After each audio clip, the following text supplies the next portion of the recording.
పెద్దలు మన party secretary general గారు పార్లమెంటులో అటు రాజ్యసభలో తన వాణిని వినిపిస్తూ పార్లమెంటులో మన పార్లమెంటరీ పార్టీకి నాయకత్వం వహిస్తున్న గౌరవ పెద్దలు కేశవరావు గారు, గౌరవనీయులు పెద్దలు కరీంనగర్ జిల్లా పూర్వ కరీంనగర్ జిల్లాకు పార్టీ తరఫున బాధ్యులుగా వ్యవహారం చేస్తూ పార్టీ రాష్ట్ర ప్రధాన కార్యదర్శిగా ఉన్న బసవరాజు సారయ్య గారు, గౌరవ పెద్దలు మంత్రివర్యులు మొహమ్మద్ మహమూద్ అలీ గారు, గౌరవ పెద్దలు మంత్రివర్యులు ఈటెల రాజేందర్ గారు, గౌరవ పెద్దలు మంత్రివర్యులు కొప్పుల ఈశ్వర్ గారు, గౌరవనీయులు గడిచిన 18-19 సంవత్సరాలుగా కేసీఆర్ గారికి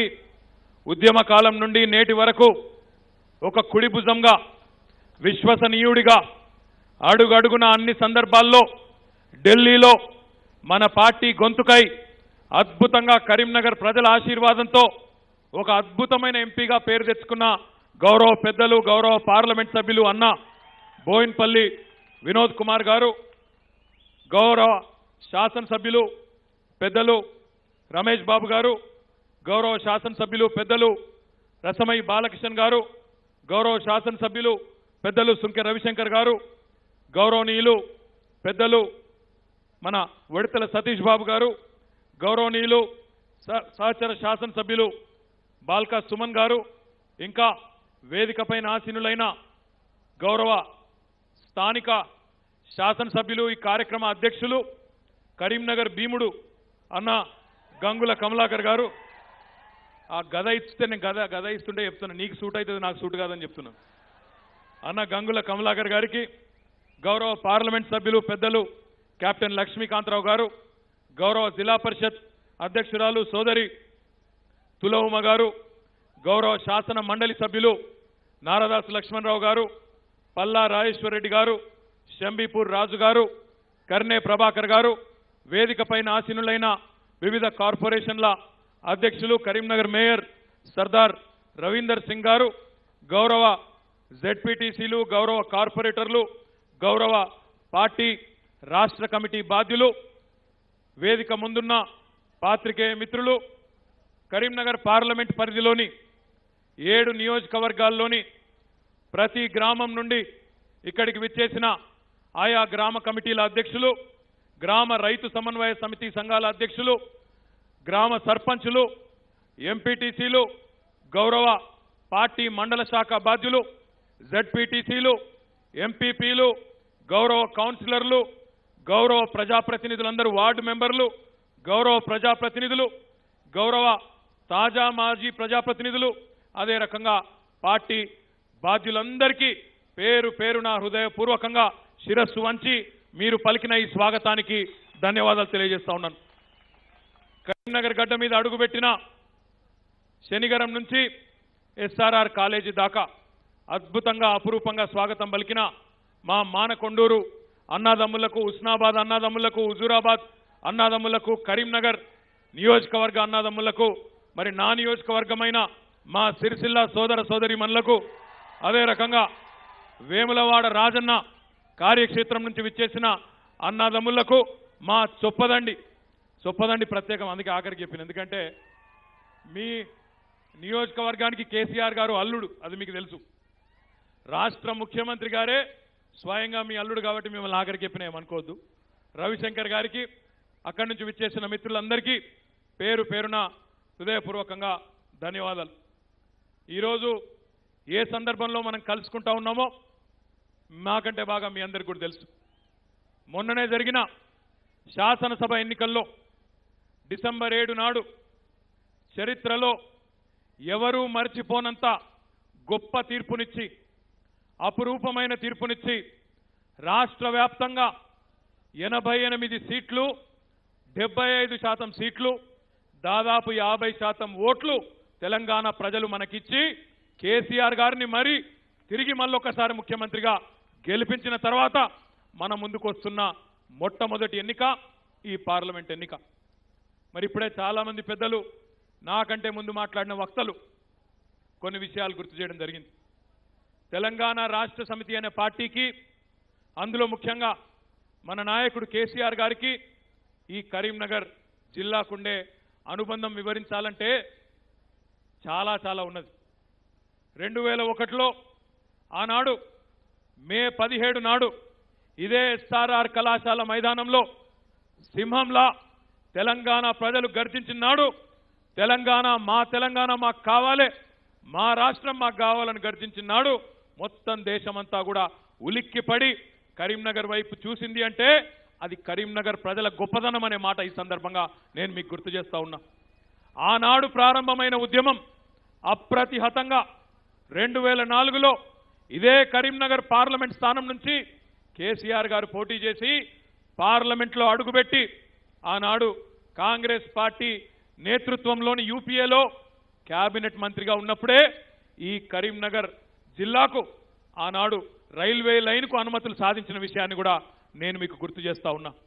ఎందుకంటే మన దేశంలో మీకు తెలుసు, ఎవరు అక్కడ అధికారంలో ఉంటే ఢిల్లీలో వారి పలుకుబడితో పనులు చేయించుకునే కార్యక్రమం దేశవ్యాప్తంగా నడుస్తూ ఉన్న విషయం కూడా మీకు తెలుసు. కరీంనగర్ ఆనాడు యూపీఏలో కేసీఆర్ గారి నాయకత్వంలో యూపీఏ క్యాబినెట్లో మంత్రిగా ఎన్నో కార్యక్రమాలు చేసుకున్నా మనం ఏ లక్ష్యంతోనైతే ఢిల్లీకి పోయినామో, ఏ పార్లమెంటులో మన వాణిని వినిపించి తెలంగాణ సాధించుకోవాలనుకున్నామో ఆ కార్యక్రమం జరుగుతలేదని చెప్పి 2006లో ఆనాడు కేసీఆర్ గారు కేంద్ర మంత్రి పదవితో పాటు తన పార్లమెంట్ సభ్యత్వానికి కూడా రాజీనామా చేసినాడు. నాకు బాగా గుర్తున్నది, అప్పటి ప్రదేశ్ కాంగ్రెస్ కమిటీ అధ్యక్షుడు ఒక ఆయన పెద్ద ఆయన అన్నారు ఆనాడు, ఎక్కడున్నదా తెలంగాణ లేదేం లేదు, మొత్తం ప్రజలందరూ మర్చిపోయినని చెప్పి హేళన చేస్తే ఆనాడు కేసీఆర్ గారు రాజీనామా చేసి కథన రంగంలోకి పోతే సింహగర్జన ద్వారా జన్మనిచ్చిన 2006 ఉప ఎన్నికల్లో 2 లక్షల ఓట్ల మెజారిటీ ఇచ్చి టీఆర్ఎస్ పార్టీకి పునర్జన్మనిచ్చిన అది కరీంనగర్ గడ్డ గొప్పతనం అనే మాట నేను మీకు ఈ సందర్భంగా గుర్తు చేస్తా ఉన్నా. సామాన్యమైన విజయం కాదు. ఆనాడు అధికారంలో ఉండే కాంగ్రెస్ పార్టీ ఆనాడు 200 కోట్ల రూపాయలు కుమ్మరించింది కరీంనగర్ పార్లమెంటు మీద. ఎన్నో రకాల ప్రలోభాలు పెట్టి ఎన్ని చేయాలనో అన్ని చేసి ఆనాడు కేసీఆర్ గారిని ఓడించే ప్రయత్నం చేయడం జరిగింది. నాకు బాగా గుర్తున్నది, నేను 2001లో సింహగర్జన జరిగిన నాడు తెలంగాణ గడ్డ మీద లేను, అమెరికాలో ఉద్యోగం చేసుకుంటా ఉన్నా. కానీ 2006లో ఆనాడు కరీంనగర్ ఉప ఎన్నిక జరుగుతున్న సందర్భంగా మొట్టమొదటిసారిగా ఆనాడు నేను కూడా తెలంగాణ బిడ్డగా, కేసీఆర్ కొడుకుగా కాదు, తెలంగాణ బిడ్డగా నేను కూడా ఆలోచించి మొత్తం రాష్ట్రంలోని యువకులంతా ఒకవైపు ఉన్నప్పుడు మనం మాత్రం ఎట్లా ఊరుకుంటామని చెప్పి ఆనాడు నా ఉద్యోగానికి కూడా రాజీనామా చేసి 2006 ఉప ఎన్నికతోనే నేను కూడా ఇదే కరీంనగర్ పార్లమెంట్ వేదికగా ఇంకా ఒక అడుగు ముందుకేసి చెప్పాలంటే మా ఎల్లారెడ్డిపేట మండలంలోని సద్దిమద్దుల సంఘం ఉంటుంది.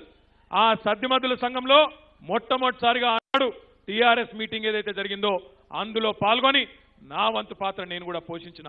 కానీ నాకు బాగా గుర్తున్నది, 2006 ఉప ఎన్నిక కనుక ఆనాడు అప్పటి అధికార పార్టీ చేసిన కార్యక్రమాలు ఒక్కసారి తలుచుకుంటే బాధ కూడా అవుతుంది.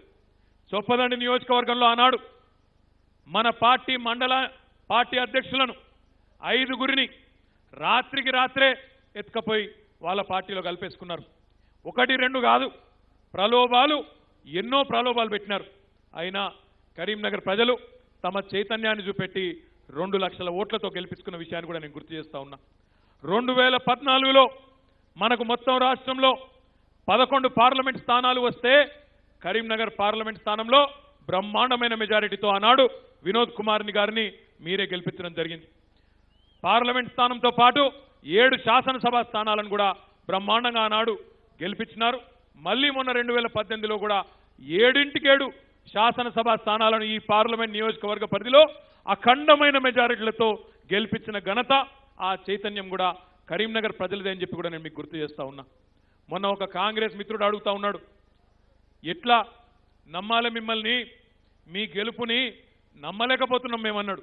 ఎందుకు అన్నా, మేము హుస్నాబాద్ మీద చాలా ఆశలు పెట్టుకున్నాం, మీరు 70,000 ఓట్ల మెజారిటీతో గెలిచిండ్రు, అట్లెట్లా గెలిచిండ్రా అని అడుగుతున్నాడు ఆయన. జగిత్యాలలో 62,000 ఓట్ల మెజారిటీతోని జీవన్ రెడ్డి ఎట్లా ఓడిపోయిందని చెప్పి కింద మీద పడతా ఉన్నారు కాంగ్రెస్ వాళ్ళు. అట్లాగే చెప్పుకుంటూ పోతే రాష్ట్ర వ్యాప్తంగా 70 నియోజకవర్గాల్లో టీఆర్ఎస్ పార్టీ 70 శాసనసభ స్థానాల్లో 30,000 పైచిలకు ఓట్ల మెజారిటీతో ఒక చిరస్మరణీయమైన విజయాన్ని తెలంగాణ ప్రజల ఆశీస్సులతో అందుకోవడం జరిగింది. కరీంనగర్ విషయానికి వస్తే కేసీఆర్ గారికి ఈ ప్రాంతంతో ఉండే సంబంధం మామూలు సంబంధం కాదు. నిన్న నేను ఇక్కడికి వచ్చేటప్పుడు నిన్న రాత్రి వారితో కొద్దిసేపు కూర్చొని నేను అడిగిన, ఎందుకంటే కరీంనగర్కి వచ్చి నేను ఎక్కువ తక్కువ మాట్లాడితే తాతకు దగ్గులు నేర్పినట్టు అవుతుంది, అందుకే కొద్దిగా మర్యాదగా ఏం మాట్లాడాలని చెప్పి అడిగిన సార్ను. అడిగితే చాలా పాత జ్ఞాపకాలు కూడా వారు నెమరు వేసుకోవడం జరిగింది. నాకు చెప్పాను, అరే నేను ఒకప్పుడు చిన్నపిల్లగానికి ఉన్నప్పుడు, నీ కొడుకంత వయసులో ఉన్నప్పుడు 13-14 ఏళ్ల వయసులో ఉన్నప్పుడు నేను మీ ముస్తాబాద్ మండలం ఆ గూడూరు దగ్గర ఉండే అప్పర్ మానేరు కాలువలు ఏవైతున్నాయో ఆ మానేరు నదిలో దుంకి ఈత కొట్టినోన్ని, మా చింతమడక నుంచి సైకిల్ ఎక్కి బయలుదేరి ముస్తాబాద్ మీదుగా ఎల్లారెడ్డిపేట మీదుగా కోనరావుపేట వరకు పైన ఉండే మరిమడ్ల వరకు సైకిల్ దొక్కుకుంటూ పోయినా నేను అప్పుడే చూసిన. చిన్నప్పుడే కొయ్యలు కొట్టినరు, అప్పుడే హైదరాబాద్కి వెళ్ళి కరీంనగర్కు రైలు తెస్తామని చెప్పి నేను చిన్నగా ఉన్నప్పుడు కొయ్యలు కొట్టినరు. మొత్తం ఏదో సర్వే చేసినట్టు నాటకాలు చేసినారు. కానీ మళ్ళీ ఎప్పుడైంది రైల్వే లైన్ అంటే నేను మళ్ళీ యూపీఏలో కేంద్ర మంత్రి అయిన తర్వాతనే రైల్వే లైన్కు అనుమతులు తెచ్చుకోగలిగినాం తప్ప ఇంకో రకంగా మాత్రం కాంగ్రెస్ నాయకులు కానీ బీజేపీ నాయకులు కానీ ఏనాడు కూడా ఇది చేయలేకపోయినారు. కరీంనగర్ ప్రజలు వారికి ఎన్నిసార్లు ఆశీస్సులు ఇచ్చినా చేయలేకపోయినారని గుర్తు చేసినారు. అదే రకంగా చాలా విషయాలు చెప్పినారు. కరీంనగర్తో ఆయనకుండే అనుబంధాన్ని దఫాలుగా ఎన్నోసార్లు కేసీఆర్ గారు చెప్తా ఉంటారు. ఆయనకు ఒక బలమైన నమ్మకం, ఏ పని కరీంనగర్లో ప్రారంభించినా, ఈ కరీంనగర్ గడ్డ మీద ప్రారంభించినా విజయవంతంగా దిగ్విజయంగా ఖచ్చితంగా పూర్తవుతుందనే విశ్వాసంతోనే ఆనాడు 2009 నవంబర్ 29 నాడు కేసీఆర్ గారు ఆమరణ దీక్షకు పోయినాడు ఆయనను తీగలగుట్టపల్లిలోని అక్కడ ఉండే మన ఇంట్లో ఆయనను అరెస్ట్ చేసి అక్కడి నుంచి తీసుకొని పోతా ఉంటే అలగనూరు దగ్గర ఎంత పెద్ద ఆందోళన జరిగిందో, అక్కడ ఉండే మా మానకొండూరు, హుస్నాబాద్, హుజురాబాద్ అన్నదమ్ములందరూ అలగనూరు చౌరస్తాలో ఏ రకంగా తిరగబడ్డారో నాకు ఇంకా కూడా బాగా గుర్తున్నది. చెప్పుకుంటూ పోతే 1-2 కాదు, ఎన్నో రకాల అనుభవాలు, ఎన్నో రకాల సంబంధాలు, ఎన్నో రకాల మరి ఇక్కడ మిత్రుత్వాలు, బంధుత్వాలు ఉన్నాయి. నేను పుట్టింది కూడా కరీంనగర్ పట్టణంలోని మిషన్ హాస్పిటల్లో నేను కూడా ఇక్కడనే పుట్టినా. నేను చదువుకున్నది కూడా ఇక్కడనే సెయింట్ జోసెఫ్స్ పబ్లిక్ స్కూల్ అని, ఇప్పుడు ఎక్కడనైతే తుక్కరావు కాంప్లెక్స్, మహతి కాంప్లెక్స్ అంటారు దాన్ని, అక్కడనే నేను కూడా చదువుకున్నా. కాబట్టి ఇప్పుడే వచ్చేటప్పుడు అడుగుతున్నా, నేను రాజేంద్రను మన కారులో ఈశ్వరన్ నన్ను అడుగుతున్నా, ఇక్కడ బాలకృష్ణ టాకీస్ అని ఉంటుండే, తీరందాజ్ టాకీస్ అని ఉంటుండే, ఉన్నాయనే అయితే మధ్యన సినిమా కోలేదు, శ్రీనివాస టాకీస్ అని ఉంటుండే అంటే ఒక శ్రీనివాస ఉన్నది, మిగతాయి మాత్రం ఉన్నాయో పోయినాయో అని వాళ్ళకు కూడా తెలియదు. మీరు కూడా సినిమాలు చూస్తలేరా? తీరందాజ్ కూడా ఉన్నదాడ, మా ఈశ్వరన్న బాగా చెప్తున్నట్టున్నాడు. ఎందుకు చెప్తున్నా అంటే చెప్పుకుంటా పోతే 1-2 కాదు, ఎన్ని అనుబంధాలు, ఎన్ని సంబంధాలు ఉన్నాయంటే అప్పర్ మానేరులో మా నాయనమ్మ భూములు పోయినాయి, మిడ్ మానేరులో మా అమ్మమ్మ ఊరు మునిగింది కొదురుపాక, ఇక లోవర్ మానేరులో కాంగ్రెస్లో కొంప మునిగింది కేసీఆర్ గారి వల్ల. ఇక చెప్పుకుంటూ పోతే చాలా ఉన్నాయి. కానీ నేను చెప్పేదల్లా ఒకటే, ఎందుకు టీఆర్ఎస్ పార్టీ మళ్ళీ పార్లమెంట్లో 16 స్థానాలు గెలవాలి, ఎందుకు మొన్న మనం 88 స్థానాలు ఏ రకంగానైతే శాసనసభ ఎన్నికల్లో గెలిచినామో అంతకు రెట్టింపు ఉత్సాహంతో మన గౌరవ పార్లమెంట్ సభ్యులను లోక్సభకు మళ్ళీ పంపాలి అనే విషయానికి వస్తే ఒక్కసారి దయచేసి మీరు ఆలోచించాలని చెప్పి కోరుతా ఉన్నా. గడిచిన 4.5 సంవత్సరాలుగా, ఇంకొక 2 నెలలు అయితే 5 సంవత్సరాలు అవుతుంది, ఈ 5 సంవత్సరాల్లో కేసీఆర్ గారి పరిపాలన ముఖ్యంగా ఇటు సంక్షేమ రంగంలో కానీ అటు అభివృద్ధిలో కానీ దేశానికే ఒక మార్గదర్శకంగా, దేశానికే ఒక రోల్ మోడల్గా మొత్తం దేశం ప్రశంసించే విధంగా ఏ రకంగా ముందుకు పోతున్నామో మీ ముందే ఉన్నది. గొప్ప పథకాలు 1-2 కాదు, చెప్పుకుంటూ పోతే ఒక్క కరీంనగర్ పార్లమెంటు నియోజకవర్గ పరిధిలోనే ఎన్ని అద్భుతమైన కార్యక్రమాలంటే రైతు బంధు లాంటి పథకం, ఏ రైతు బంధు పథకాన్నైతే ఈరోజు ఐక్యరాజ్య సమితితో పాటు భారత ప్రధానమంత్రితో పాటు 8 రాష్ట్రాలు ఇదొక అద్భుతమైన పథకం అని చెప్పి కొనియాడుతా ఉన్నాయో మన ముఖ్యమంత్రి గారి మానస పుత్రిక ఆ రైతు బంధు పథకంలో కరీంనగర్ పార్లమెంట్ పరిధిలో 14,759 మంది రైతులకు ఇప్పటి వరకు 4,000 రూపాయల చొప్పున ఎకరానికి మనం పెట్టుబడి అందిస్తూ ఉన్నాం. మొన్ననే జరిగిన బడ్జెట్ సమావేశాల్లో శాసనసభలో ఏ బడ్జెట్ అయితే మనం ఆమోదించుకున్నామో మరి వచ్చే ఆర్థిక సంవత్సరం నుండి 4,000 రూపాయలు కాదు 5,000 రూపాయలు ఎకరానికి అందించబోతా ఉన్నామనే మాటను మళ్ళొకసారి నేను మీ ద్వారా ప్రజలందరికీ కూడా విజ్ఞప్తి చేస్తూ ఉన్నాను. అదే రకంగా ఏ ఆసరా పెన్షన్లతోనైతే బీడీ కార్మికురాళ్ళైనా మా అక్క చెల్లెళ్ళు కరీంనగర్ జిల్లాలో చాలా ఎక్కువగా ఉంటారు.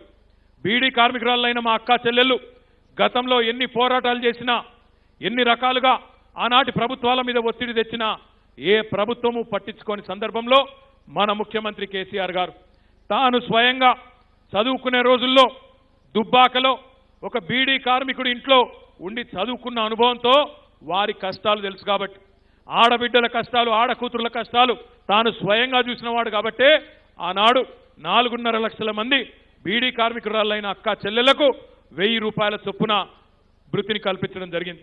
ఈరోజు ఒంటరి మహిళలైన అక్క చెల్లెలకు బీడీ కార్మికురాళ్లకు పెద్ద వయసులో ఉండే పేద వృద్ధులకు వితంతువులకు గీతన్నలకు నేతన్నలకు ఇంకా చాలా మందికి చెప్పుకుంటూ పోతే రాష్ట్ర వ్యాప్తంగా 42 లక్షల మందికి అందులో ముఖ్యంగా మన కరీంనగర్ పార్లమెంటు నియోజకవర్గ పరిధిలో 3,33,084 మందికి నెలకు 1,000 రూపాయల చొప్పున పెన్షన్లు వస్తూ ఉన్నాయి.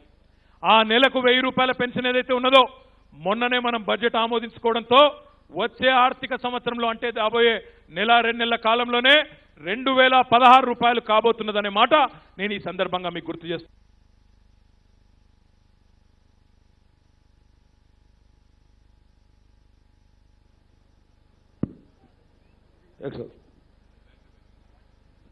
ఏ మాటనైతే ఎన్నికల సందర్భంగా మనం చెప్పినామో అన్ని పెన్షన్లు డబుల్ చేస్తామని చెప్పినామో అది వచ్చే ఆర్థిక సంవత్సరం అంటే ఏప్రిల్ నెల నుంచో మే నెల నుంచో ప్రారంభం కాబోతున్నది. దానికి సరిపడా డబ్బులను కూడా మొన్న బడ్జెట్లో సమకూర్చుకున్నామనే మాటను కూడా ఈ సందర్భంగా నేను మీకు గుర్తు చేస్తా ఉన్నా. రైతు రుణమాఫీతో గత సంవత్సరం పోయిన టర్ములో 16,000 కోట్ల పైచిలకు రూపాయలను ఆనాడు రాష్ట్రంలోని 38 లక్షల మంది రైతులకు 1,00,000 రూపాయల వరకు రుణాన్ని మాఫీ చేసుకున్నాం. ఈసారి కూడా 24,000 కోట్ల రూపాయలు ఖర్చైనా సరే గౌరవ ముఖ్యమంత్రి గారి నేతృత్వంలో మొన్ననే జరిగిన బడ్జెట్లో రైతు రుణమాఫీకి కూడా సరిపడా డబ్బులు పెట్టుకున్నాం.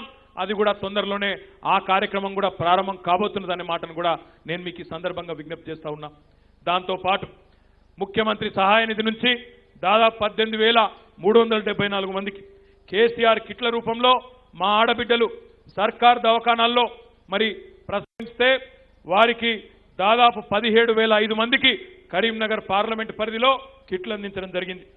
కళ్యాణ లక్ష్మి షాదీ ముబారక్ పేరిట ఈరోజు ఒకవైపు బాల్య వివాహాలను తగ్గిస్తూ పేదింటి ఆడకూతుర్లకు ఇబ్బంది లేకుండా ఆ కుటుంబాలకు ఇబ్బంది లేకుండా షాదీ ముబారక్ కళ్యాణ లక్ష్మి పేరుతో 22,427 మరి ఆడకూతుర్ల వివాహాలకు ప్రభుత్వం కరీంనగర్ పార్లమెంట్ పరిధిలో సహాయం చేయడం జరిగింది. ఇంకా చెప్పుకుంటూ పోతే 48 రెసిడెన్షియల్ పాఠశాలలు ఒక్క కరీంనగర్ పార్లమెంట్ పరిధిలో, రోడ్లు 998 కిలోమీటర్ల రోడ్లు, మిషన్ కాకతీయలో అదే రకంగా ఇంకా ఇతర ఇరిగేషన్ కార్యక్రమాల ద్వారా 1,200 పైచిలకు చెరువులు చెప్పుకుంటూ పోతే చాలా కార్యక్రమాలు గడిచిన 5 సంవత్సరాల్లో చేసుకున్నాం. కాబట్టే కేసీఆర్ గారికి మీరు అఖండమైన మెజారిటీనిచ్చి మొన్ననే గెలిపించడం జరిగింది. కానీ మీరు ఒక్క విషయం దయచేసి గమనించాలని చెప్పి నేను కోరుతా ఉన్నా. 2014లో ఆనాడు మీరు టీఆర్ఎస్ పార్టీకి 11 మంది పార్లమెంట్ సభ్యులను గెలిపించినప్పటికీ ఆనాడు ఢిల్లీలో నరేంద్ర మోడీ గారంటే ఏదో భ్రమ, ఆయనంటే ఏదో వచ్చి గొప్ప పని చేస్తాడు, దేశాన్ని ఏదో ఉద్ధరిస్తాడు అని చెప్పి దేశమంతటా కూడా కొంతమంది అనుకున్నారు. అనుకొని భారతీయ జనతా పార్టీకి ఆనాడు అఖండమైన మెజారిటీని మొత్తం దేశంలో 283 స్థానాల్లో ఇచ్చినారు. అంటే సొంతంగానే భారతీయ జనతా పార్టీ ఎవరి అవసరం లేకుండా ఢిల్లీలో వారి ప్రభుత్వం 5 సంవత్సరాలు నడిచింది. కానీ ఈ 5 ఏళ్ల కాలంలో నరేంద్ర మోడీ గారి వల్ల ఈ దేశం బాగుపడదు, ఈ దేశం ముందుకు పోదు అని దేశ ప్రజలకు కూడా అర్థమైంది. కాబట్టే ఈ మధ్యన జరిగిన ఎన్నికల్లో ఎక్కడికక్కడ ఎదురు దెబ్బలు తగులుతూ ఉన్నాయి, రాష్ట్రాల్లో అధికారం కూడా పోతా ఉన్నది. మరి అట్లాంటి పరిస్థితుల్లో ఈరోజు సర్వేలు చూస్తూ ఉన్నాం. దేశవ్యాప్తంగా వస్తున్న సర్వేలు, వివిధ మీడియా సంస్థలు, ప్రైవేట్ సంస్థలు చేస్తున్న సర్వేలు, ప్రజల అభిప్రాయాలు తెలుసుకొని, ప్రజల నాడి తెలుసుకొని వారు చెప్తున్న మాటలు వింటా ఉంటే బీజేపీ పార్టీకి, ఎన్డీఏ కూటమికి 150-160 సీట్లకు మించి వచ్చే అవకాశం కనబడడం లేదు. పోని రాహుల్ గాంధీ నేతృత్వంలోని కాంగ్రెస్ పార్టీ ఏమైనా పెరిగిందా అంటే వాళ్ళు కూడా ఏం పెరగలే. వాళ్ళు కూడా ఈ మధ్యన వస్తున్న సర్వేలు చూస్తే 100-110 సీట్లు దాటి వాళ్ళకు కూడా వచ్చే పరిస్థితి కనబడతలేదు. అంటే ఒక్క మాటలో చెప్పానంటే బీజేపీ 150-160 సీట్లు, ఎన్డీఏ యూపీఏ మొత్తం కలిపి 110-120 సీట్లు. ఇద్దరు కలిస్తే కూడా యూపీఏ ఎన్డీఏ రెండు కలిస్తే కూడా కలిపి కూడా ప్రభుత్వాన్ని ఏర్పాటు చేసే సంఖ్య వారికి ఉండే అవకాశం లేదు. అందుకే మనం ఆలోచించవలసిన అవసరం ఉన్నది. ఒక్కొక్క ఎంపీ ఈ 16 ఎంపీల్లో రేపటి రోజున చాలా చాలా కీలకంగా పోతా ఉన్నారు. ఈ 16 ఎంపీలను కనుక మీరు కేసీఆర్ గారి నాయకత్వంలోని టీఆర్ఎస్ పార్టీకి ఓటేసి గెలిపించినట్టయితే ఈ 16 మంది ఎంపీలే తెలంగాణ ప్రజల ఆశీస్సులతో రేపు ఢిల్లీ గద్దె మీద ఎవరు కూర్చోవాలనో మనము నిర్ణయిస్తామని చెప్పి ఈ సందర్భంగా నేను మీకు గుర్తు చేస్తా ఉన్నా. ఢిల్లీ గద్దె మీద ఎవరు ప్రధానమంత్రి కావాలనో రేపటి రోజున కేసీఆర్ గారి నేతృత్వంలోని ఫెడరల్ ఫ్రంటే నిర్ణయించబోతా ఉన్నదనే మాట కూడా నేను ఈ సందర్భంగా మీకు విజ్ఞప్తి చేస్తా ఉన్నా. చాలా మంది మిత్రులు తెలిసి తెలియక మాట్లాడుతూ ఉన్నారు, రాజకీయాల్లో కాంగ్రెస్ మిత్రులు. ఈ పోటీ నరేంద్ర మోడీకి, రాహుల్ గాంధీకి మధ్యనే జరుగుతున్నది, ఇందులో కేసీఆర్ పాత్ర ఏం లేదని కొంతమంది పిచ్చి ప్రేలాపనలు వెళ్తా ఉన్నారు. వారికి నేను గుర్తు చేస్తా ఉన్నా, మీ నాయకుడు రాహుల్ గాంధీ కానీ, బీజేపీ నాయకుడు నరేంద్ర మోడీ కానీ వీళ్ళిద్దరూ దొందే అనే విషయం ప్రజలకు తెలిసిపోయింది, దేశ ప్రజలకు. ఒక ఆయన రఫాయల్ అంటాడు, ఇంకొక ఆయన బోఫోర్స్ అంటాడు. ఒకళ్ళనొకళ్ళు చూపెట్టుకున్నాడు, ఎద్దేవా చేసుకున్నాడు తప్ప దేశంలో సామాన్యుడి బతికేమన్నా మారిందా అంటే మారిందేమీ లేదు మీ పరిపాలనలో అనే విషయం ఈరోజు దేశంలోని ప్రతి ఒక్కరికి అర్థమైంది. ఎన్నిసార్లు మేము మంత్రులుగా ఆనాడు పనిచేసిన టర్మ్లో నేను కానీ, రాజేందర్ గారు కానీ, అదే రకంగా మహమూద్ అలీ గారు కానీ వినోదన్న సహాయంతో ఢిల్లీలో కేంద్ర మంత్రులను కలిసినప్పుడు తారీఫ్ చేస్తారు. బాబా ఏం ప్రోగ్రామ్ అయ్యా మీది, ఎంత గొప్ప సీఎం ఉన్నాడు మీకు, రైతు బంధు ఎంత బాగున్నది, రైతు బీమా ఎంత గొప్ప కార్యక్రమం, రెసిడెన్షియల్ పాఠశాలలు ముఖ్యంగా దళితులకు, బీసీలకు, ముస్లిం సోదరులకు ప్రవేశపెట్టినారు, చాలా గొప్ప కార్యక్రమం అని చెప్పి అద్భుతంగా పొగుడతారు. మిషన్ కాకతీయను, మిషన్ భగీరథను, నీతి ఆయోగ్ లాంటి సంస్థలు పొగిడి అద్భుతమైన కార్యక్రమం, దేశం మొత్తం అమలు చేయాలి, ఖచ్చితంగా చేస్తే దేశం బాగుపడుతుందని చెప్పి కితాబులు ఇస్తారు, ఉత్తరాలు రాస్తారు. నీతి ఆయోగ్ అనే సంస్థ ఉత్తరం రాసింది కేంద్ర ప్రభుత్వానికి, 24,000 కోట్ల రూపాయలు ఇవ్వండి, 5,000 కోట్లు మిషన్ కాకతీయకు, 19,000 కోట్లు మిషన్ భగీరథకి ఇవ్వండి, ఇంటింటికి నీరు తాగిచ్చే కార్యక్రమం చాలా గొప్ప కార్యక్రమం, దీనికి సపోర్ట్ చేయండి అని చెప్పి కేంద్ర ప్రభుత్వానికి ఉత్తరం రాస్తే మనకి ఇచ్చిందెంత, 24 పైసలు కూడా ఇయ్యలే కేంద్ర ప్రభుత్వం.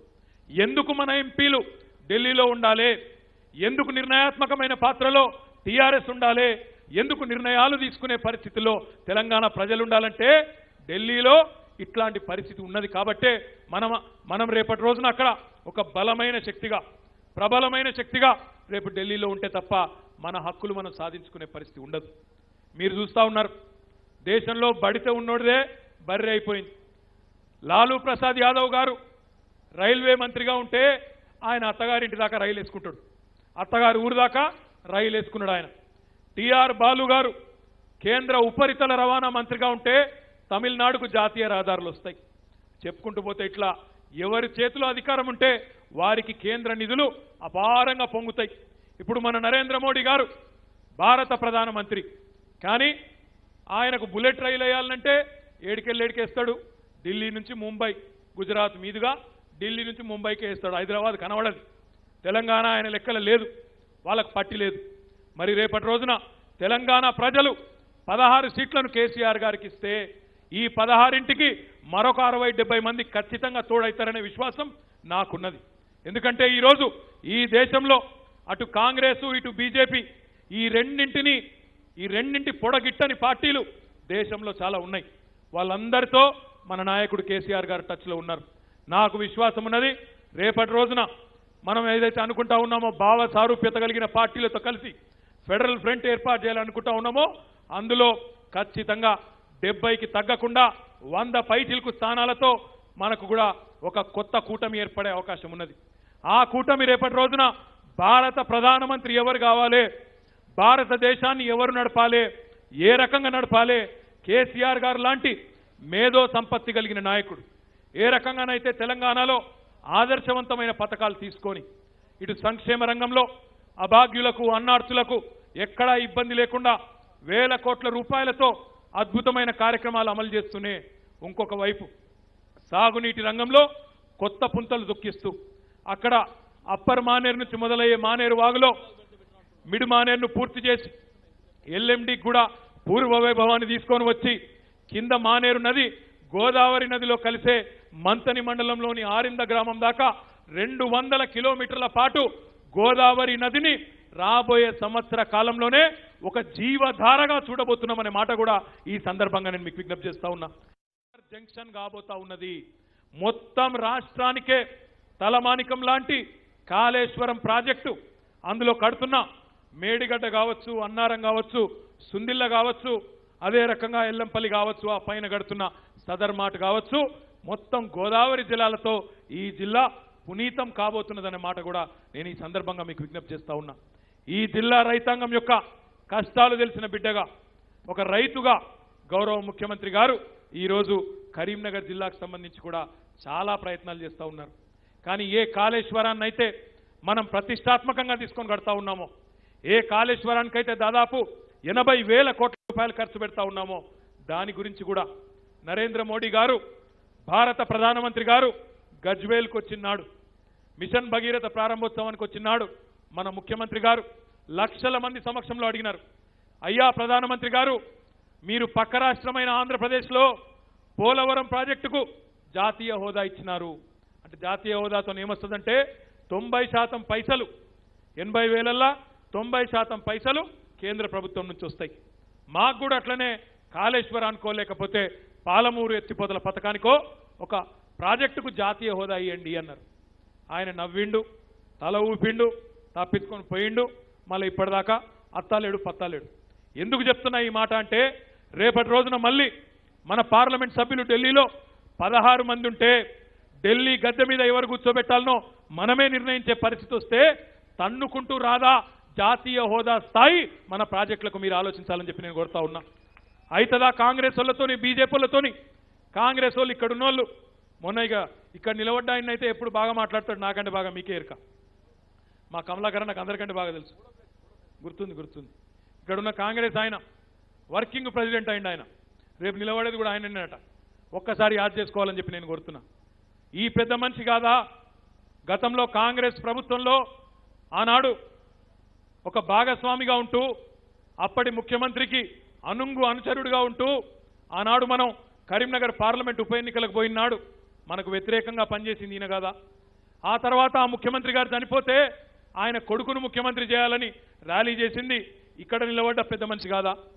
ఆఖరికి కేసీఆర్ దీక్ష మొదలైన తర్వాత తెలంగాణ సమాజం ఉప్పెనలాగా కదిలిన తర్వాత ఆనాడు దిక్కులేని పరిస్థితుల్లో అనివార్యంగా ఆఖరికి వచ్చి నిలబడి పప్పంతా ఉడికినాకొచ్చి ఉప్పేసినట్టు చేసి ఇగో మేము కూడా చేసినాం ఉద్యమం అని చెప్పి డైలాగులు కొట్టింది తప్ప ఎన్నడన్నా వీళ్ళు కలిసి వచ్చిండ్రా ఒక్కసారి మీరు ఆలోచించాలని చెప్పి నేను కోరుతా ఉన్నా. ఉర్దూలో చెప్తారు పెద్ద మనుషులు, ఖూన్కి చీటీ లగాకే షహీదో మే షామిల్ హోనే నిక్లే అని. అంటే చిన్న రక్తపు మరక అంటించుకొని నేను కూడా అమరవీరుల్లో ఒక్కనని చెప్పి కొంతమంది బయలుదేరుతారు. అట్లా ఇక్కడ ఉండే కాంగ్రెస్ నాయకులు గతంలో ప్రవర్తించింది కూడా మర్చిపోద్దని చెప్పి కూడా నేను కోరుతా ఉన్నా. అయినా ఒక్కసారి మీరు ఆలోచించండి, పొరపాటున కాంగ్రెస్ 1, 2 పార్లమెంట్ సీట్లు గెలిచినా ఏమైతుంది వీళ్ళతోని? గులాములు వీళ్ళు ఢిల్లీకి. రాహుల్ గాంధీ సిట్ అంటే సిట్టు, స్టాండ్ అంటే స్టాండు, ఉరుకుమంటూ ఉరకాలే, ఆగుమంటూ ఆగాలి. వీళ్ళకన్నిటికీ ఢిల్లీయే. వీళ్ళ టికెట్లన్నీ ఇక్కడ ఇస్తారా? హైదరాబాద్లో ఢిల్లీ టికెట్లకు ఢిల్లీ, బీఫామ్ కావాలంటే ఢిల్లీ, బాత్రూమ్ కావాలంటే ఢిల్లీ దిక్కు చూడాల్సిన వీళ్ళు, ఈ ఢిల్లీ గులాములు వీళ్ళు రేపటి రోజున మనకు న్యాయం చేయగలుగుతారా? మీరు ఆలోచించాలని చెప్పి నేను కోరుతా ఉన్నా. పేగులు దేగదాకా కొట్లాడే సత్తా ఉండే తెలంగాణ బిడ్డలు తెలంగాణ ప్రజల ప్రయోజనాల విషయంలో, తెలంగాణ రాష్ట్ర ప్రయోజనాల విషయంలో రాజీ లేకుండా కొట్లాడే తెలంగాణ గులాబీలు కావన్నా ఢిల్లీ గులాములు కావాలన్నా తెలంగాణ ప్రజలు తేల్చుకోవాల్సిన తరుణం ఆసన్నమైందనే మాటను కూడా ఈ సందర్భంగా నేను మీకు విజ్ఞప్తి చేస్తా ఉన్నా. ఎందుకంటే రేపటి ఎన్నిక మనం 16 సీట్లు కనుక గెలవకపోతే రేపటి రోజున మళ్ళీ ఒకటో రెండో కాంగ్రెస్ గెలిస్తే వాళ్ళు చేయగలిగింది అయితే ఏమీ లేదు. ఎందుకంటే రాహుల్ గాంధీ గారు ఆయన వల్ల అయ్యేదేమీ లేదు. ఆయన పార్టీ 100 సీట్లు కూడా వచ్చే పరిస్థితి లేదు. అటు బీజేపీ వచ్చే పరిస్థితి లేదు, ఇటు కాంగ్రెస్ వచ్చే పరిస్థితి లేదు. కాబట్టే ఒక్కొక్క ఎంపీ రేపటి రోజున కీలకం కాబోతా ఉన్నారు. అదే రకంగా కొన్ని పెండింగ్ డిమాండ్లు ఇప్పుడే వినోద్ కుమార్ గారు చెప్పినారు. హైకోర్టును సాధించుకున్నాం. ఎట్లా సాధించుకున్నాం? ఒత్తిడి పెంచి వినోద్ కుమార్ గారి నాయకత్వంలో లా మినిస్ట్రీ చుట్టూ 100 సార్లు తిరిగి ప్రధానమంత్రి గారి చుట్టూ మన ముఖ్యమంత్రి గారు స్వయంగా పోయి ఒత్తిడి పెంచితే మనకెప్పుడో న్యాయంగా రావాల్సిన హైకోర్టు మొన్న వచ్చింది. కానీ ఇంకా రావాల్సినవి చాలా ఉన్నాయి. మీకు ఇంతకుముందే నేను చెప్పిన కరీంనగర్కు రైలు మోత మోగాలే, కరీంనగర్లో రైలు కూత వినబడాలి, హైదరాబాద్కు కరీంనగర్కు రైలు రావాలి. ఆ రైలు ఇప్పుడు గజ్వేల్ దాకా ట్రాక్లు ఏర్పాటు అయినాయి. గజ్వేల్ దాకా వచ్చింది. 2000 కోట్ల రూపాయలు రాష్ట్ర ప్రభుత్వం నుంచి కూడా మనం కూడా కట్టినాం. సిద్దిపేట దాకా సిరిసిల్ల దాకా భూసేకరణ కూడా వేగంగా జరుగుతూ ఉన్నది. సిరిసిల్ల నుంచి వేములవాడ నుంచి కరీంనగర్ దాకా భూసేకరణ వేగంగా జరగాలన్నా అవసరమైతే అత్యధికంగా నిధులు ఢిల్లీ నుంచి మనం తెచ్చుకోవాలన్నా కేంద్రం నుంచి మన పార్లమెంట్ సభ్యులు కరీంనగర్ నుంచి 5 లక్షల ఓట్ల మెజారిటీతో గెలిపించుకొని గట్టిగా రేపు తీర్పు చెప్పినట్టయితే మీరు ఓట్ల మోత మోగిస్తే రైలు కూత కూడా దాని వెంబడ ఉరుక్కుంటా వచ్చే పరిస్థితి కూడా తప్పకుండా ఉంటుందనే మాట కూడా నేను ఈ సందర్భంగా మీకు విజ్ఞప్తి చేస్తా ఉన్నా. జాతీయ ప్రాజెక్టు హోదా రావాలన్నా 1000 కోట్ల రూపాయలు కేంద్రం నుంచి అదనంగా తమిళనాడు మంత్రులు, బీహార్ మంత్రులు, గుజరాత్ ప్రధానమంత్రి వేసుకొని పోయినట్టు మనకు కూడా రేపటి రోజున అదనంగా 1000 కోట్ల రూపాయలు రావాలంటే ముమ్మాటికి పేగులు దిగేదాకా కొట్లాడే సత్తా ఉన్న టీఆర్ఎస్ బిడ్డలు పార్లమెంట్లో ఉండాలి తప్ప ఈ గులాముల వల్ల ఏమి కూడా కాదనే మాట కూడా నేను ఈ సందర్భంగా మీకు విజ్ఞప్తి చేస్తా ఉన్నా. దాంతోపాటు ఇంకొక మాట కూడా దయచేసి మీరు ఆలోచించాలని చెప్పి కూడా నేను కోరుతా ఉన్నా. ఎప్పుడైనా ఇక్కడ ఉండేటోళ్ళందరూ రైతు బిడ్డలు, రైతు కుటుంబాల నుంచి వచ్చిన వాళ్ళే మీరందరనే మాట నాకు తెలుసు, మీకు తెలుసు. ఇప్పుడు మొన్ననే మీరు మాకు కడుపు నిండా అన్నం పెట్టినారు, 50% ఓట్లు వేసినారు, 88-90 సీట్లు కట్టబెట్టి బ్రహ్మాండంగా కేసీఆర్ గారిని ఆశీర్వదించి ప్రభుత్వాన్ని నడుపుమన్నారు. ఇప్పుడు వ్యవసాయం చేసేటప్పుడు నాగలి కట్టేటప్పుడు 2 ఎద్దులనన్నా కట్టాలి, 2 దున్నపోతులనన్నా కట్టాలి, లేదా 2 కొల్లాగలనన్నా కట్టాలి. అంతేనా? ఒకదానికో దిక్కు ఒక కొల్లాగను ఇంకో దిక్కు దున్నపోతులు కట్టినామనుకో అవుతుందా వ్యవసాయం? సాగుతుందా వ్యవసాయం? నాగలు ఉరుకుతుందా? ఉరకది. మొన్న మీరు టీఆర్ఎస్ బిడ్డలకు కేసీఆర్ గారి నాయకత్వంలో బ్రహ్మాండంగా రాష్ట్రాన్ని మీరు నడపండి అని చెప్పి మీరు అఖండమైన మెజారిటీని ఇచ్చినారు. రేపు పార్లమెంట్లో మళ్ళా దబ్బన తప్పిదారి ఈ కాంగ్రెస్ వాళ్ళ మాయ మాటలిని, బీజేపీ వాళ్ళ మాటలిని పుసుకుని అడిగిన ఓటేస్తే తెలంగాణ ప్రజలు ఆలోచించాలి. ఒక నాగలికి ఓ దిక్కు దున్నపోతును కట్టి ఇంకో దిక్కు ఎద్దును కడితే అవుతుందా వ్యవసాయం? తెలంగాణలో మళ్ళీ తెల్లారులేస్తే వాళ్లకు మనకు తంపులు తప్ప కొట్లాడుకున్నాడు తప్ప ఏమి కూడా కాదు. అందుకే మన బ్రహ్మాండమైన నాయకత్వాన్ని మళ్ళీ ఒకసారి ఆమోదిస్తూ మనకు డిసెంబర్ 7 నాడు ఎన్నిక జరిగింది. ఈరోజు మార్చి 6, కేవలం 4 నెలలు మాత్రమే గడిచింది. ఈ 4 నెలల్లోనే ప్రజలకిచ్చిన ప్రతి వాగ్దానాన్ని అమలు చేసే దిశగా పెన్షన్లు పెంచుతామన్న విషయం కానీ, పెన్షన్దారుల వయస్సును 65 ఏళ్ల నుంచి 57కు తగ్గిస్తున్న విషయం కానీ, బీడీ కార్మికురాలైన మా అక్క చెల్లెల కోసం కట్ ఆఫ్ డేట్ను 2014 నుంచి 2018కి తెచ్చిన విషయాన్ని కానీ ఇవన్నీ ప్రజలకు చెబుతూ మళ్ళీ ఒకసారి రైతు రుణమాఫీ చేస్తున్న విషయాన్ని, రైతు బంధు పెట్టుబడి పెంచుతున్న విషయాన్ని, వీటన్నిటికీ బడ్జెట్లో మొన్న పైసలు పెట్టిన విషయాన్ని ప్రజలకు ఎక్కడికక్కడ చెబుతూ మనం ఒక సవాల్గా పార్లమెంట్ ఎన్నికను తీసుకోవాల్సిన అవసరం ఉన్నదనే మాట కూడా ఈ సందర్భంగా నేను మీకు విజ్ఞప్తి చేస్తా ఉన్నా. ఇంకొక మాట కూడా ఇది, ఎందుకంటే ముఖ్య కార్యకర్తల సమావేశం, ముఖ్య నాయకుల సమావేశం కాబట్టి మీకు తెలవాలి కాబట్టి చెప్తా ఉన్నా.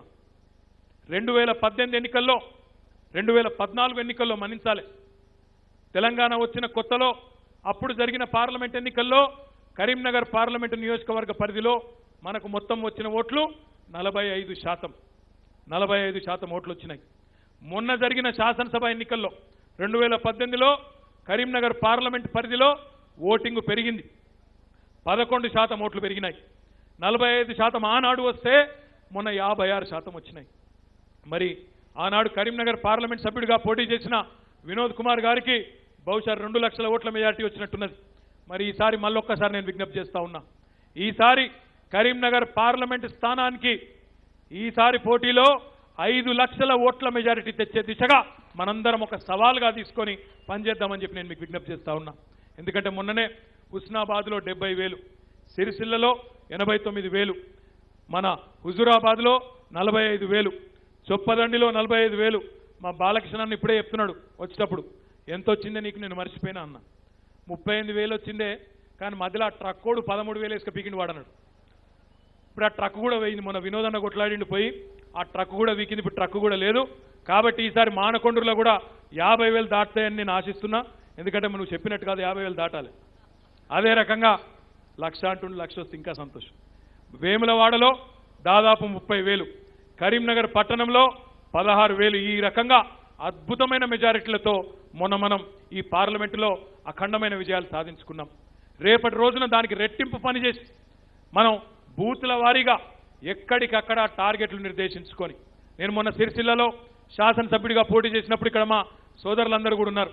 ప్రతి బూత్ స్థాయిలో అక్కడ ఉండే నాయకులతో కూర్చొని ప్రతి బూత్కు టార్గెట్లు పెట్టుకున్నాం. ఏ బూత్లో ఎన్ని ఓట్లున్నాయి. ఉదాహరణకి ఒక బూత్లో 1000 ఓట్లుంటే ఆ 1000 ఓట్లలో 80% పోలింగ్ చేయించాలి. ఖచ్చితంగా అందరినీ మోటివేట్ చేసి ఉద్యుక్తులను చేసి తీసుకొని పోయి ఓటింగ్కు తీసుకొని పోవాలి, ఓటింగ్ చేయించాలి అనేది మొదటి టార్గెట్ పెట్టుకున్నాం. ఆ పోలైన 80% ఓట్లలో మనకే 75-80% ఓట్లు టీఆర్ఎస్కు రావాలి, కేసీఆర్కు రావాలని చెప్పి అనుకున్నాం. అనుకున్న విధంగానే మొన్న సిరిసిల్లలో 71% ఓట్లు టీఆర్ఎస్ అభ్యర్థిగా పోటీ చేసిన నాకు అక్కడ మా నాయకులు కార్యకర్తల శ్రమ వల్ల కృషి వల్ల వచ్చినాయనే మాట కూడా ఈ సందర్భంగా చెప్తా ఉన్నా. ఈ మాట ఎందుకు చెప్తా ఉన్నా అంటే ఇదే రకమైన పట్టుదలతో మనం నేల విడిచి సాము చేయకుండా, నేను మండల నాయకుడిని, నేను రాష్ట్ర నాయకుడిని, నేను నా ఊళ్ళో ఎందుకు తిరుగుతా, దేశమంతా తిరుగుతా నేను అనేది విడిచిపెట్టి నా ఊళ్ళో ముందు మెజారిటీ తీసుకొస్తా, నా ఊళ్ళో 80% ఓట్లు నేను తీసుకొస్తా, నా సత్తా ఏందో మా ఎమ్మెల్యేకి చూపెడతా. రేపటి రోజున మళ్ళీ ఎంపీటీసీ ఎన్నికలున్నాయి, జెడ్పీటీసీ ఎన్నికలున్నాయి, జిల్లా పరిషత్ ఎన్నికలున్నాయి, మున్సిపల్ ఎన్నికలున్నాయి. నా సత్తా ఏందో చూపెట్టి రేపు నేను టికెట్ అడుగుతా అనే విధంగా మీరందరూ కూడా పట్టుదలతో గట్టిగా ఎక్కడోళ్ళక్కడ, ఏ గ్రామానికి ఆ గ్రామం, ఏ బూత్కా బూతు మీరు సవాల్గా తీసుకుంటే మనం అనుకునే 5 లక్షల మెజారిటీ పెద్ద కష్టమేం కాదనే మాట కూడా నేను చెప్తా ఉన్నా. నేల విడిచి సాము చేయొద్దు దయచేసి. నేను చాలా పెద్ద నాయకుడిని, నేను జెడ్పీటీసీ నాయకుడిని, నేను ఎంపీపీని, నేను ఒక ఊర్లో తిరుగుతానా, మొత్తం దేశమంతా తిరగాలి. దేశమంతా తిరుగుగానే కింద నేల కదిలిపోతుంటే నీ సొంత ఊళ్ళో మెజారిటీ రాకపోతే 10 మందిలో పతార పోతుంది, ఇజ్జత్ పోతుంది. కాబట్టి ముందు ఇల్లు కాపాడుకోవాలి. మన సొంత బూతులో సొంత ఊళ్ళే ఏమైనా ఉన్నదా లేదా చూసుకొని అక్కడ మొత్తం మంచిగా అయిపోయింది, బ్రహ్మాండంగా ఉన్నది. ఈ మాట ఎందుకు చెప్తున్నా అంటే దయచేసి జాగ్రత్తగా వినాలి. ఎందుకంటే ఇప్పుడు నేను మొన్న సిరిసిల్ల ఎమ్మెల్యేకి పోటీ చేసిన, నాకు ఏ ఊర్లో ఎవరు నాకు ఓటెత్తారో ఎవరు నాకు ఓటేరో నాకు తెలియదు, నాకు అంత సూక్ష్మంగా తెలియదు. కొంతమంది ఊళ్ళో మెజారిటీ వస్తుందని తెలుసు, కానీ ఊళ్ళో ఏ ఇంట్లో ఎవరున్నోళ్ళు కాంగ్రెస్ వాళ్ళు, ఏ వాళ్ళు టీడీపీ వాళ్ళు, ఏ వాళ్ళు బీజేపీ వాళ్ళు నాకు అంత సూక్ష్మంగా తెలియదు. ఎమ్మెల్యే అభ్యర్థికి అంత సూక్ష్మంగా అర్థం కాదు. కానీ ఆ గ్రామంలో ఉండే గ్రామ శాఖ అధ్యక్షునికి, ఎంపీటీసీకి, సర్పంచ్కి బరాబర్ తెలుసు. చాలాసార్లు ఏమవుతుందంటే మేము పాదయాత్ర చేస్తుంటాం ఎన్నికలలో. పాదయాత్రలు చేసేటప్పుడు ఏం చేస్తారు, నడుచుకుంటే ఇట్లా దండం పెట్టుకుంటే ఎమ్మెల్యే అభ్యర్థి పోతుంటాడు పాదయాత్ర డోర్ టు డోర్. పోతున్నప్పుడు ఏమంటారు, ఏ ఇంటికాడ దాగదు పాప అంటారు. ఎందుకే అంటే అది మనోడు కాదు అంటారు. మనోడు కాదేంది నాకు అర్థం కాదు, అందరు మనోళ్ళే. తెలంగాణలో అందరు మనోళ్ళే. నా మీద సిరిసిల్లలో పోటీ చేసిన కాంగ్రెస్ ఆయనకు కూడా రైతు బంధు చెక్ వచ్చింది, ఆయనకు కూడా 4 లక్షల రూపాయలు వచ్చినాయి. ఆయన ఓటు కూడా అడగాలి, బరాబర్ అడగాలి. కాంగ్రెస్ కార్యకర్తలు సాటుమాటుకు పోయి రైతు బంధు చెక్కులు తెచ్చుకున్నారు, సాటుమాటుకు పోయి రైతు బీమాలు తెచ్చుకుంటున్నారు. మన ప్రభుత్వ కార్యక్రమాల ద్వారా వాళ్ళకు కూడా లాభం అవుతా ఉన్నది. కాబట్టి వాళ్ళందరూ కలిసి రావడానికి సిద్ధంగా ఉన్నారు. మీరు అడిగేందుకు మొహమాట పడకద్దు. మీరు చాలాసార్లు ఏం చేస్తారంటే వీడు మనోడు కాదు అని ముందే ముద్రెత్తారు. ఆ ముద్ర వేయకండి దయచేసి. మనోడు కానివాడే వాళ్ళు లేడు తెలంగాణలో. ఇవాళ అందరూ మనోళ్ళే, అందరూ కేసీఆర్ మనుషులే, అందరూ కేసీఆర్ గారిని గౌరవించే వాళ్ళు ఉన్నారు తప్ప తెలంగాణలో ఎక్కడ కూడా వేరే పార్టీ కానీ స్థానం కానీ పలుకుబడి కానీ ఈరోజు తెలంగాణలో లేదు. ఇంకొక మాట కూడా ఈ సందర్భంగా నేను మీకు విజ్ఞప్తి చేస్తా ఉన్నా. పార్లమెంటుకు పోటీ చేసే అభ్యర్థులను కేసీఆర్ గారు నిర్ణయిస్తారు. కానీ మనం అనుకోవాల్సింది మనసులో ఒకటే, అభ్యర్థి ఎవరన్నది మనకు ముఖ్యం కాదు. అభ్యర్థి ఎవరైనా మనం ఓటేసేది రేపటి రోజున కేసీఆర్ గారికి మాత్రమే అన్న మాట దయచేసి మీరు గుర్తుపెట్టుకోవాలని చెప్పి నేను కోరుతా ఉన్నా. ప్రజలకు ఒకటే చెప్పాలి, సారు ప్లస్ కారు ఢిల్లీలో రేపు సర్కారు ఇది మొత్తం మనదే అనే మాట గట్టిగా చెప్పవలసిన అవసరం గ్రామ గ్రామాన బూత్ స్థాయిలో మన మీద ఉన్నదనే మాట నేను మీకు విజ్ఞప్తి చేస్తా ఉన్నా. ఎందుకంటే అభ్యర్థుల ఎంపికకు సంబంధించి కేసీఆర్ గారికి పలు రకాల సమాచారాలు ఉంటాయి. రాష్ట్ర వ్యాప్తంగా ఆయన చేయవలసిన కార్యక్రమం ఉంటుంది. కాబట్టి అభ్యర్థులు ఎవరు అనేది వారు పెద్దలు కేసీఆర్ గారు, కేశవరావు గారు, ఇంకా పార్టీలో ఉండే పెద్దలు వారు నిర్ణయిస్తారు. వారు నిర్ణయించిన తర్వాత అభ్యర్థులను ప్రకటించిన తర్వాత రాష్ట్ర వ్యాప్తంగా ప్రతి ఒక్క కార్యకర్త, ప్రతి ఒక్క నాయకుడు ఒక సైనికుల్లా నేల విడిచి సాము చేయకుండా ముందు మన బూత్ చూసుకుందాం, మన గ్రామం చూసుకుందాం, మన వాడకట్టు చూసుకుందాం, మన మున్సిపల్ కౌన్సిల్లో మన వార్డులో ఓట్లను చూసుకుందాం, అందులో 80% ఓట్లను ఏ రకంగా తెచ్చుకుందాం, మనకు వ్యతిరేకంగా ఉన్న వాళ్ళను ఏ రకంగా రేపటి రోజున అనుకూలంగా మన వాదన వినిపించి మనం వారిని అనుకూలంగా మలుచుకుందామనే ప్రయత్నం సిన్సియర్గా చేసినట్టయితే తప్పకుండా 16కి 16 పార్లమెంట్ స్థానాల్లో ఇటు మొన్న గల్లీలో గెలిచినట్టే రేపు ఢిల్లీ దాకా గులాబీ జెండానే తప్పకుండా ఎగురుతుంది. ఢిల్లీ గద్దె మీద ఎవరు కూర్చోవాలనో గులాబీ జెండానే నిర్ణయిస్తుందనే మాట కూడా ఈ సందర్భంగా నేను మీకు విజ్ఞప్తి చేస్తా ఉన్నా. చివరగా ముఖ్యంగా ఈ కరీంనగర్ గడ్డ మీద ఎక్కువ చెప్పే అక్కర్లేదు, కానీ ఒక మాట మాత్రం చెప్పాల్సిన అవసరం ఉన్నది. ఎందుకంటే ఇది కేవలం కరీంనగర్ పార్లమెంటు నియోజకవర్గంలోని కార్యకర్తలు, నాయకులకే కాదు, రాష్ట్ర వ్యాప్తంగా కూడా మీడియా ద్వారా చూస్తున్న తెలంగాణ ప్రజలను మళ్ళొక్కసారి ఆలోచించమని కోరుతా ఉన్నా. గడిచిన 71 సంవత్సరాల్లో 55 సంవత్సరాల పాటు కాంగ్రెస్ పార్టీకి, బీజేపీకి మీరు అవకాశం ఇచ్చినారు. పార్లమెంట్ స్థానాలను సింహభాగం వారికే కట్టబెట్టినారు. ఇద్దరిని చూసినారు మీరు దేశంలో, అటు కాంగ్రెస్ పాలన చూసినారు, ఇటు బీజేపీ పాలన చూసినారు. కానీ ఈ 71 సంవత్సరాల్లో సింహభాగం అవకాశాలు వాళ్ళకు కల్పించినప్పటికీ శుష్క ప్రియాలు, శూన్య హస్తాలు అన్నట్టు మాటలు పెద్దగా చెప్తారు, కానీ పనుల కాడికి వచ్చే వరకు మాత్రం పెద్దగా చెప్పే పరిస్థితి లేదు. కానీ కేవలం 5 ఏళ్ల కాలంలోనే, 5 ఏళ్ల లోపలలోనే ఈరోజు దేశం మొత్తానికే ఆదర్శంగా ఉండే పరిపాలనను, రైతులకు రైతు బంధు, రైతు బీమా, 24 గంటల కరెంటు లాంటి అపురూపమైన కార్యక్రమాలను తీసుకొచ్చి, ఇంటింటికి నీళ్ళిచ్చే మిషన్ భగీరథ లాంటి కార్యక్రమాన్ని తీసుకొచ్చి, పరిశ్రమలకు కానీ, ఇళ్లకు కానీ, వ్యవసాయానికి కానీ 24 గంటల కరెంట్ ఇచ్చి, అదే రకంగా జాతీయ రహదారులు కానీ, పట్టణాల్లో వసతులు మెరుగుపరచడం కానీ, అదే రకంగా సంక్షేమ కార్యక్రమాలు, కళ్యాణ లక్ష్మి, షాదీ ముబారక్, రెసిడెన్షియల్ పాఠశాలలు, కేసీఆర్ కిట్లు, చెప్పుకుంటూ పోతే వందల కార్యక్రమాలు. ఇవన్నీ కేవలం 5 ఏళ్లలోనే చేసిన కేసీఆర్ గారి పరిపాలన ఒకవైపు ఉన్నది. 71 ఏళ్లు మీరు అవకాశం ఇచ్చినా ఏమీ చేయని కాంగ్రెస్, బీజేపీల పరిపాలన మరొక వైపు ఉన్నది.